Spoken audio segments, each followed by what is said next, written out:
I think we were both trying to avoid using the lectern, but then we chickened out at trying to hold notes and hold one of these things all at the same time. I'm certainly not going to try and sum up here at all, because it's been well done by many other speakers here today. But just a few reflections on the day from somebody who actually has had nothing to do with this before. So this is my first venture into GAIN. First of all, I'm so glad that WFP is involved in supporting and sponsoring this. It's a fabulous initiative, and it's been a really great day. And on behalf of WFP, we're really proud to have been part of this and to have helped get this together. We live in a very complex world. People have talked today, one or two of the conversations started to bring in things like climate change and so on and so forth. There was an old joke once that the definition of a developing country was a place where everything is a priority. And I sometimes feel that's the same in the world we live in now, that with the rapid changes we're seeing in the world, the increase of competition for resources and so on, the conflicts we see that are breaking out, it's terribly complex, so where to focus. So there's a very strong business case about sun, which is of all the issues that you can engage in, this issue of the first 1,000 days must be one of the most engaging that there is. In my whole development career, there have been mantras on everything. The answer lies in education. The answer lies in agriculture. The answer lies in governance, whatever it is. But here, this 1,000-day issue is such a powerful, evidence-driven issue. We know what the problem is. We know what the outcomes are if you tackle it, and we know that we know what works. So there's a very clear mission, and I think that was one of the things we were talking about earlier on this morning about the success of public and private partnerships, or all partnerships. The clear mission is really a very strong part of it, and we have a particularly clear mission here.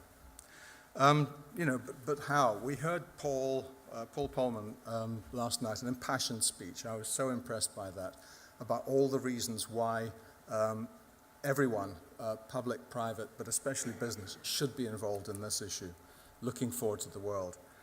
But then thinking, what is the business case for business? After all, business is business. We've got to find a way of getting beyond, I think, what I'd call the good citizen reasons to be engaged in this, and also think, someone was mentioning just now about what this actually means for small and medium enterprises as well. Whatever we come up with here has to work for business at all levels. It has to be attractive and engaging. And we heard lots of good examples. We heard about work in Kenya, Tanzania, Bangladesh, Nigeria on this. So let's just park that for a minute. At one point in the discussion this morning, I was sitting next to Martin, and I asked him, how much does it cost to see a child through the first 1,000 days in terms of nutritional interventional support? These are children who would be at risk of stunting. We've heard this figure, I think it's about 175 million children are presently stunted, so thinking around those sorts of numbers. And then, forgive me for my back-of-the-envelope mathematics, but I said, well, okay, let's assume there are 200 million children in the world who would currently benefit from specific targeted nutritional support. There may be more, I don't know, a nutritionist will give me a figure, but let's say that. And we're talking of about $100 per child over a couple of years. That works out at about $10 billion a year. Now that compares with current ODA flows of $133 billion, so it's a significant part of it. But when you think of what's at stake here, the future of so many children on the planet who will have better lives and will live to be decent citizens and to become full members of society and consumers, it's not so much. And it doesn't all have to be ODA, obviously. The majority of poor and malnourished people now are living in middle-income countries, and I think we can increasingly expect to see governments in those countries starting to take this issue seriously and to get involved in this. We heard Jay again talking about what's going on in Africa and what's going on, and he was commenting about India last night. And also, we're already starting to see private flows, including from companies that you represent here, We heard the example of at lunchtime of nutrition based around cocoa growing. So there are lots of sources to move to this. So let's just park that one for a minute as well. At one point in the discussion this morning, Foucault mentioned vouchers. Now this sounds like a bit of a technical thing, vouchers. You know, what are we talking about here? Sort of little tickets or something. The underlying theory behind all of this is empowerment, and it's becoming a very powerful issue in development. WFP is increasingly using voucher and cash transfers in place of hard food aid transfers, even in emergency situations. There are people in camps in Turkey and in Lebanon and in Jordan at the moment who have fled from Syria, and WFP is providing for their food assistance using voucher systems, sometimes electronically, working through local supermarkets, whatever. The thing about vouchers is it's empowering, and someone talked about turning beneficiaries into consumers. With a voucher, someone who might have been a passive recipient of delivery, let's say it's nutrition support or it's food assistance, starts to make that transition to become a consumer. Now, one of the elephants in the room is that the people that we're often talking about here, the mothers of the children who are at risk of stunting now, are simply too poor to exert any demand. They don't have any money. That's why they're poor, because they're poor, and their children are stunted because their mothers are poor, and many other reasons as well. But the nexus of this is that if the resources that I talked about, that sort of level of resources, and I was put back of an envelope, 10 billion a year, if a reasonable proportion of that can be delivered in ways that it's empowering people, that basically starts to create a demand for better nutrition and many other products as well. Now demand, I would have thought, sorry, I'm public sector, but I think the word demand is one that makes business prick up its ears. Isn't that really what ultimately it's all about? Particularly if you're not if you're a big philanthropic organization, but if you're a small and medium enterprise. So somewhere along the line here, we might be talking of 10 or 20 billion dollars a year of new opportunity for business. And that's right at the bottom of the pyramid. So if something can start there, I think surely there are going to be lots of other spin-offs a little bit higher up in the pyramid. If someone is developing a fortified food product, which the poorest people are being assisted to procure through a voucher system, you can bet that everybody else is going to want that as well. And I think that's already starting to happen.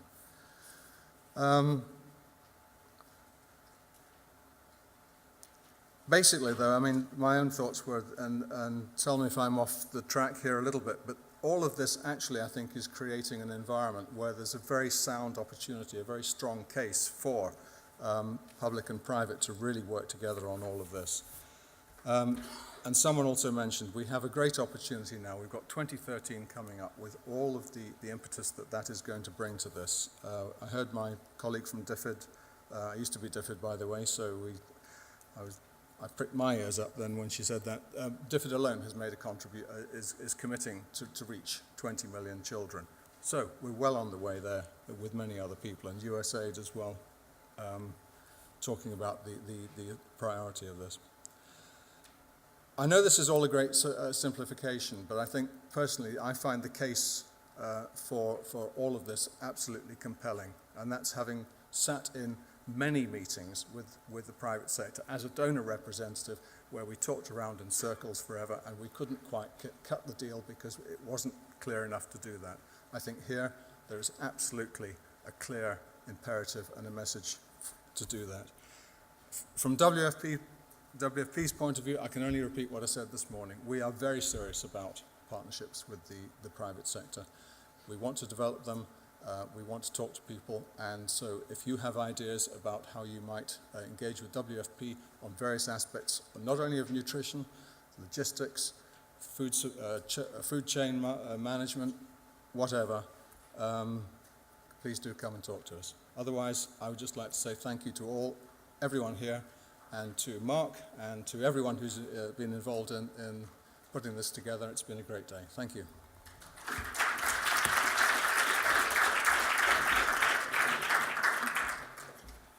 Thank you, Jim. Well, we now have our last speaker, Jay, who's going to close for us with an energetic talk. Thanks, Jim. And, it's great to be working with WFP. I think you are really at the forefront of breaking down boundaries as to how we do our job to solve the challenges. I'm not an expert, and I'm certainly not a nutritionist, and definitely not an economist.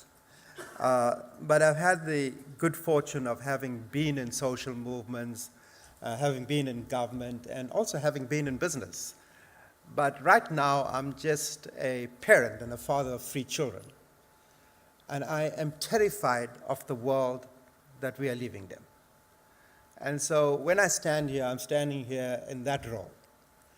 And, the wonderful thing about sun, it's like the sun. We all see it. We all know it's good. But we can't touch it. We can't feel it. And I think one of the challenges of this group is to make it real. And when we talk about it becoming real, it must change lives of people for the better. It must help us put a stop to this unnecessary statistic that we have just heard from Jim. 200 million children who have suffered irreversible damage, even though we have the expertise, we even have the money, we have the business model, we have the technology to stop it. And I think that's why we get together in conferences like this. And just to clarify something that I said earlier, I was talking in a very particular context when I said don't negotiate. Mandela said, we don't negotiate with our friends, we negotiate with our enemies. It was in our context in South Africa. But I think the principle, if I had to extrapolate it here, is that we cannot just be with people who agree with us, because then we don't make progress. In fact, we need to be with people who are important stakeholders with whom we may not agree. But part of the challenge of making progress is actually being able to work through those differences and find common ground. And what we're trying to do in SUN is create the space for where we can find common ground. The other thing that I'd really like to point out, it's very important that we drive the type of evidence-based investment that we're talking, whether you're a donor, you're a private sector company, or you're a government. But let me caution on one thing, that, I've been to many conferences of what I call the professional development industry. And this industry grows by leaps and bounds. And to a point where I describe it as the poverty elite, the merchant class of poverty. And it's not really driven by people who are actually the beneficiaries. It's driven by people who are professionals. And I think we must avoid this tendency to drive development down a path where it's not really addressing the needs of those people who need our help the most. So I think there needs to be a context to this. I think that one of the most useful things out of this meeting that we had today, and I refer to the book that Gordon has written, 1 Billion Hungry, is understanding who this 1 billion is. And from what we hear today from this conference is that a large number of the people, the billion that are hungry, are subsistence farmers. And a large percentage of those subsistence farmers are women. And we know that if we improve their productivity, we improve their skills and effectiveness, that we use the best global practice that we have in this room, and we implement it at a local level in a way that improves their incomes, then there's a radically important lever that we are starting to hold in our hands to change the lives of those millions of children that today are stunted, because we know from all evidence that women will put their incomes into health, education, and nutrition. So I think that it's very important that this is a recognition that these smallholder farmers are in fact part of a private sector. And in fact, what I hope in the next business conference, we can have a huge percentage of organizations these development enterprises that represent these women. And there are many of them out there that I know of personally.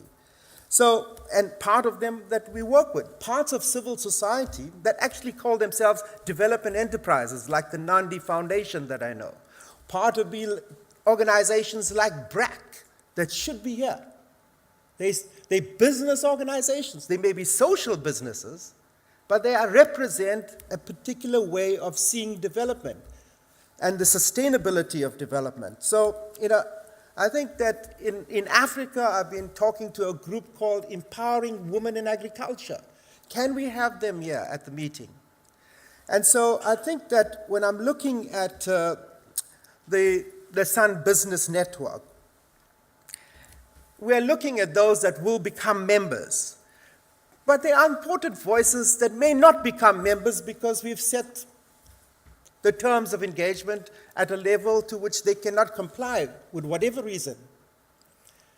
Doesn't mean we don't talk to them, because it's like trying to go into battle with one arm tied behind your back. So I think that we've got to have a sense of people who are members, but we're not creating an organization purely to go and parade ourselves as this is the membership organization and how important we are. We are trying to solve a critical challenge. And there, in that process, we cannot exclude anyone, even people we may disagree with, or people we may have differences with it. And so I think that, in my mind, is that the ideological mantras that we hear about this, are they in, are they out? I think somehow we need to put that behind and focus our attention on what do we do? Who are the interests that we are trying to address? Whose interests are those? And who do we need in this room? And I think if we clarify that, the terms of investment and of engagement flow from that. And so will the theory of change, so will be the delivery science, and so would be our vision and strategy. So I am, in a sense, reflecting also in a similar predicament that we had in the mid-90s in telecommunications in Africa, when I was a minister of telecommunications. And we convened a meeting of African telecommunications ministers and said, why is it that sub-Saharan Africa has less telephones than the city of New York or the city of Tokyo? And we came to one conclusion, that it's our problem. And what was the problem? We hadn't created a set of policies, of laws, and of regulation that could give predictability and certainty to people that would invest, because we recognized, all of us, that this investment could be driven by the private sector. And it required the appropriate environment for us to create. And what changed the game? It was a simple innovation of a prepaid card. And today, Africa is the fastest growing telecoms market in the world. 500 million people with cell phones. Not $1 So if we're looking at game changers for how we want to crowd in investment into nutrition, let's think about those game changers and what will be the levers that we need to get into place that allows us to crowd in, whether it's private sector investment or whether it's ODA or whether it's government revenues in the public delivery systems, or whether it is the private sector. So I think that we've got to start thinking in a creative way about these financial mechanisms. And having spent a lot of time for 10 years chairing the Southern African Development Bank, I can understand that there are these mechanisms that can be developed. And this is one of the great capacities of the private sector. So if I'm looking at the more specific objectives, what I would like to see coming out of a Sun Business Network, first of all, is creating these markets for these small-scale farmers. And what do we need to improve their capacity? How do we transfer skills to them? How do we connect them to markets in which they can raise their incomes? Secondly, is looking at these new financial instruments. And can we create instruments in collaboration between us that can crowd in investment into interventions around nutrition? The third is that there's a very simple thing we said. Staple food fortification. Can we complete that? Can we get to say, can we finish the iodization of salt, or looking at double fortification of salt, because we know what the evidence is in terms of their benefits. And then I would think that we need very explicit statements on the issue of breastfeeding coming out of the business network, because there needs to be a specific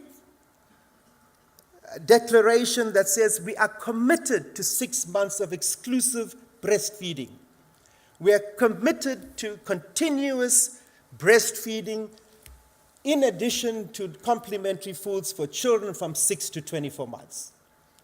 So if we are explicit in what we are saying, then it deflects people who would like to use certain reasons to argue that business has no role in nutrition. But you need to be very explicit about that up front. And then coming out of the Hunger Summit, there was a commitment around sort of pre-competitive models of sharing knowledge, of collaboration, particularly around the issue of monitoring, of evaluation, of seeing the evidence and the development impact of interventions business is making. For example, would Brack and the Renata model around sprinkles in Bangladesh, or the Grameen Bank and Danone having done a fortified yogurt. We need to see more evidence of that demonstrates that there is real value in business being involved in nutrition. And so these are some ideas that I think, and I think that I concur with many of the speakers before me. I think what we should do at the next meeting of this type of business alliance is actually create a lot more space for us to have conversations between ourselves, a lot more space for a more participatory process rather than many speeches. And I think at the end of the day, to arrive at a point where we can have a sort of plan of action of what we are committing, very much like when you go to the CGI. You're coming here with a commitment of what you are contributing to the solution. And what we are able to do is use this platform to consolidate those solution-driven initiatives that will fundamentally change lives of people in the world. Thank you very much.